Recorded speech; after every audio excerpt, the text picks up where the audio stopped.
Students, इस video में हम इलेक्ट्रोकेमिस्ट्री का एनसीईआरटी न्यूमेरिकल सॉल्व करेंगे। स्टेटमेंट देखो क्या है। If a current of 0.5 ampere flows through a metallic wire for 2 hours, then how many electrons would flow through the wire. तो यहाँ पर इन्होंने करंट दिया हुआ है 0.5 एम्पियर दिया हुआ है और यहाँ पर टाइम भी मेंशन किया हुआ है 2 hours। ठीक है, तो इन्होंने पूछा है कि कितने इलेक्ट्रॉन्स फ्लो करेंगे इस वायर में। इलेक्ट्रॉन्स निकालने हैं हमने। ठीक है, यहाँ पर तो जो गिवन है वो लिख लेते हैं। करंट कितना गिवन है 0.5 एम्पियर और यहाँ पर टाइम कितना है 2 hours है।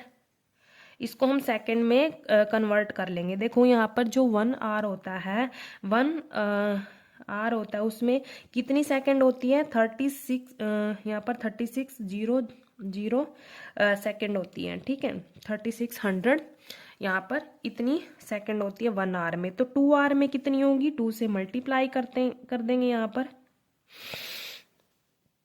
इतनी सेकंड होगी तो इनको मल्टीप्लाई करेंगे तो क्या आएगा 7200 सेकंड आ जाएगा। ठीक है, सेकंड में कन्वर्ट कर लिया मैंने यहाँ पर। तो करंट भी है, टाइम भी है, तो हम क्या करेंगे, हमारे पास जो चार्ज का फॉर्मूला होता है वो कितना होता है, क्यू से डिनोट करते हैं चार्ज को। वो किसके इक्वल होता है, करंट इनटू टाइम। करंट कितना 0.5 एम्पियर मल्टीप्लाई टाइम कितना 7200 सेकेंड। इसको अब सॉल्व कर लेते हैं। तो सॉल्व करके हमारे पास क्या आएगा, यहाँ पर देखो ये पॉइंट हटा के यहाँ पर डिवाइड में 10 लगा दिया। 0 से 0 कैंसिल हो जाएगी, इन दोनों को मल्टीप्लाई करेंगे तो कितना आएगा 3600 कोलाम आ जाएगा। तो ये क्या आया हमारे पास, ये चार्ज आया। लेकिन हमें क्वेश्चन में क्या पूछा है, नंबर ऑफ इलेक्ट्रॉन्स पूछे हैं कि वायर में कितने इलेक्ट्रॉन्स फ्लो होंगे, how many electrons flow through the wire. ठीक है, कितने होंगे। लेकिन यहाँ पर हमारे पास क्या है, चार्ज है, तो हमने क्या निकालना है, इलेक्ट्रॉन्स निकालने हैं। तो उसके लिए देखो हमें ये चीज़ पता है कि जो 1 moles ऑफ इलेक्ट्रॉन होते हैं, 1 moles ऑफ इलेक्ट्रॉन होते हैं वो किसके इक्वल होते हैं, 1 फैराडे के इक्वल होते हैं। ठीक है, और यहाँ पर हमें एक बात ये पता है कि जो फैराडे होता है उसकी वैल्यू क्या होती है, फैराडे कांस्टेंट की 96500 कोलाम होती है। ठीक है, ये होती है। और हमें ये भी पता है कि जो 1 मोल होता है वो किसके इक्वल होता है, 6.022 मल्टीप्लाई 10⁻23 के इक्वल होता है।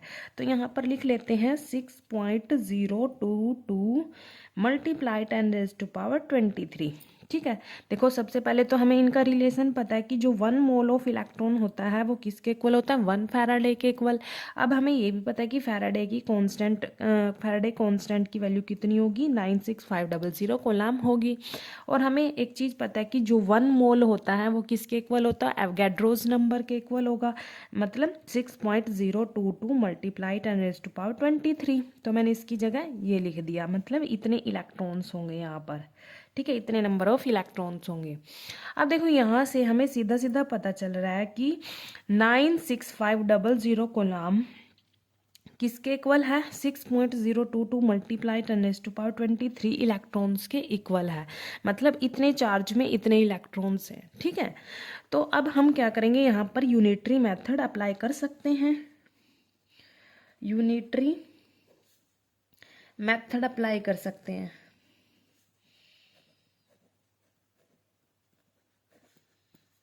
इफ 96500 कोलाम इज इक्विवेलेंट, या फिर हम बोलेंगे इक्वल किसके होगा, इतने इलेक्ट्रॉन्स के इक्वल है। यहाँ से हमने निकाल लिया। ठीक है, 6.022 मल्टीप्लाई 10⁻23 इलेक्ट्रॉन्स के इक्वल है। तो 1 कोलाम में कितने इलेक्ट्रॉन्स होंगे, ये इसके डिवाइड में आ जाएगा।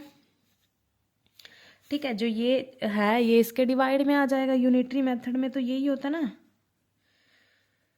10⁻23 डिवाइड में क्या आएगा 96500 कोलम, और यहाँ पर क्या थे, इलेक्ट्रॉन्स थे। ठीक है, और हमारे पास चार्ज कितना है, यहाँ पर कितना है, कितना निकाला था हमने, अकॉर्डिंग टू जो क्वेश्चन में डाटा गिवन है उससे हमने चार्ज कितना निकाला, 3600 कोलाम निकालना। मतलब इस चार्ज के थ्रू कितने इलेक्ट्रॉन्स बनेंगे वो निकालने हैं हमने, ठीक है। इस चार्ज के इक्वल कितने इलेक्ट्रॉन्स होंगे वो निकालना है, ठीक है। क्योंकि क्वेश्चन में तो क्या पूछा है, हाउ मैनी इलेक्ट्रॉन्स पूछे हैं, ठीक है। ये बाय यूनिटरी मेथड अगर 96500 कोलाम में इतने इलेक्ट्रॉन्स हैं, ठीक है, तो 1 में कितने होंगे, ये इसके डिवाइड में आ जाएगा। और 3600 कोलाम में कितने हो जाएंगे, ये इसके मल्टीप्लाई में आ जाएगा। 022 मल्टीप्लाई 10⁻23 डिवाइड बाय 96500 कोलाम। और यहाँ पर ये इलेक्ट्रॉन्स थे और मल्टीप्लाई में क्या आ जाएगा, ये आ जाएगा। यहाँ पर ये क्या होता है, यूनिटरी मेथड होता है। यहाँ पर कोलाम से कोलाम कैंसिल हो जाएगा, ठीक है। अब हम क्या करेंगे, इसको सॉल्व कर लेते हैं। यहाँ 20 से 20 कैंसिल हो जाएगी। और क्या होगा यहाँ पर, अब क्या करेंगे, जो ऊपर वाली टर्म है इनको हम मल्टीप्लाई कर लेते हैं, जो ये कांस्टेंट टर्म है, ठीक है। इसको मल्टीप्लाई करेंगे तो कितना आएगा, 216.792। ये मल्टीप्लाई में क्या है, 10⁻23। डिवाइड में क्या बचा हुआ है, 965। अब क्या करेंगे, इसको डिवाइड कर लेते हैं तो कितना आएगा, 0.2246 मल्टीप्लाई 10⁻23, ठीक है। अगर हम इसको यहाँ पर जैसे ये पॉइंट है 0 के बाद, अगर ये पॉइंट यहाँ पर लगाएंगे तो इसको रीअरेंज करके कैसे लिखेंगे हम, यहाँ पर अगर 2 के बाद पॉइंट लगाएंगे यहाँ से हटा के, तो नीचे डिवाइड में 10 आता है, ठीक है। 2.246 डिवाइड बाय 10, ठीक है। यहाँ से पॉइंट हटाया और 2 के बाद लगाया तो क्या आएगा, नीचे 10 आएगा।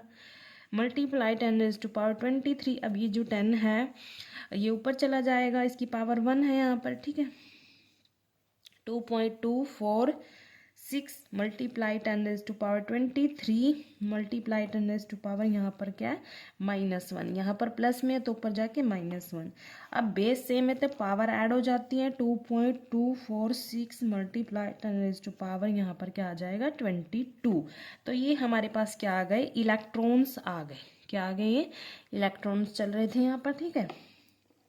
तो इतने इलेक्ट्रॉन्स फ्लो होंगे वायर में, कितने होंगे, 2.246 मल्टीप्लाई 10⁻22 इलेक्ट्रॉन्स फ्लो होंगे वायर में अगर हम इतना करंट फ्लो कराएंगे। 0.5 एम्पियर फ्लो कराएंगे और इतने टाइम में, तो कितने इलेक्ट्रॉन्स फ्लो होंगे, 2.246 मल्टीप्लाई 10⁻22 इलेक्ट्रॉन्स फ्लो होंगे। हमने क्या किया, सिंपली पहले चार्ज निकाल लिया यहाँ पर, ठीक है। फिर बाय यूनिटरी मेथड से हमने इलेक्ट्रॉन्स निकाल ली, ठीक है। Thank you.